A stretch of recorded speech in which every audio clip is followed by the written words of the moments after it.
Hey everybody, Pastor Tim and Pastor Dan here. Oftentimes we get the question, what is a successful church? How do we measure success here at Restored?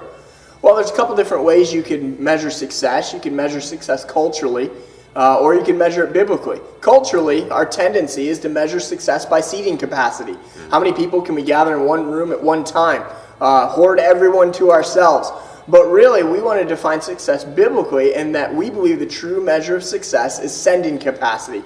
How many people can we send out from here to participate in God's work in our world? So really what we want to do is we want to be a launching pad to launch more people into more places to reach more people.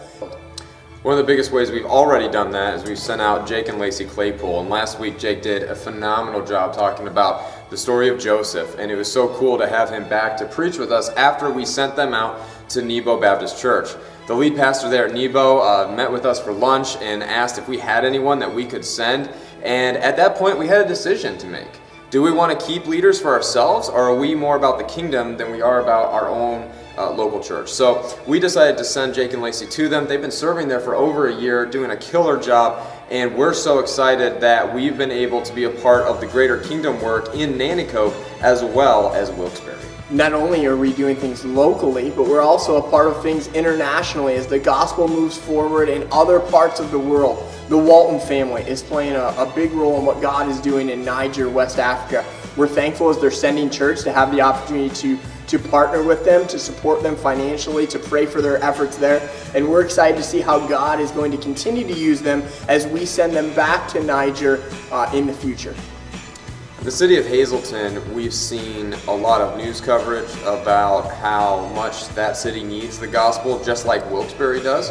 There's a lot of rising crime, a lot of rising drug use and drug trafficking, and a lot of people who need hope. So we're excited to reach the city of Hazleton. We've got a launch team that's formed. We've got 3 community groups there already, and we're so excited to invite a lead church planter who is Hispanic to come and join the team. Now, this is a little bit of a new shift for us, but we talked about it with the launch team this past Friday night, and moving forward, Pastor Andy is going to be the shepherding pastor in Hazleton.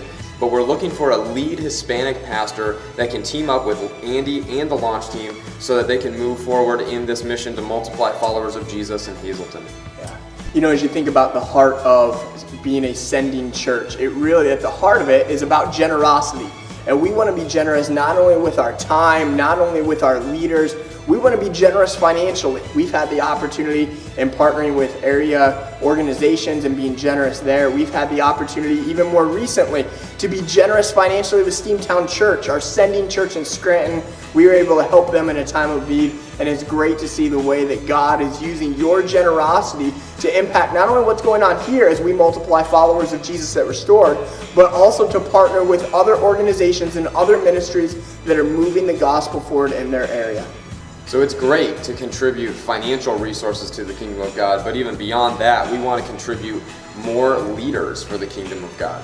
And as a church, our mission is to multiply followers of Jesus, but on top of that, we also want to multiply leaders for Jesus. And one of the ways we're doing that is Restored University, and so far, we've only been running for a little over a month.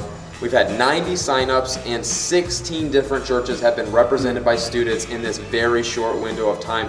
And we haven't even hit some of the main classes yet. We've had some good ones so far, but moving forward, we still have about 15 to 20 courses coming up in the next year.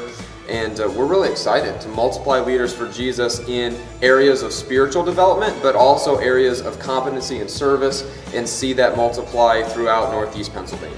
Well, and as you think about all that God has given us the opportunity to be involved in, you're an integral part of that. Where this is not a spectator sport. Being a sending church is not about the large majority of people spectating as a few people are focusing on sending others out. No, this is something as a whole church we get to celebrate, we get to participate in. You know, when you give financially, you are investing in us being a sending church and having a greater gospel reach in this area. That's right. You're investing your time and your energy into influencing others. That's how we define leadership. Leadership is simply defined as influence. So you are influencing others, and we know that so many of you are pouring out in many ways to influence people to be effective in reaching more people for Jesus, and also in discipling others to be more like Jesus. So we're excited to see what God is going to continue to do as we move forward as a church that is not just focused on seating capacity, but ultimately focused on sending capacity.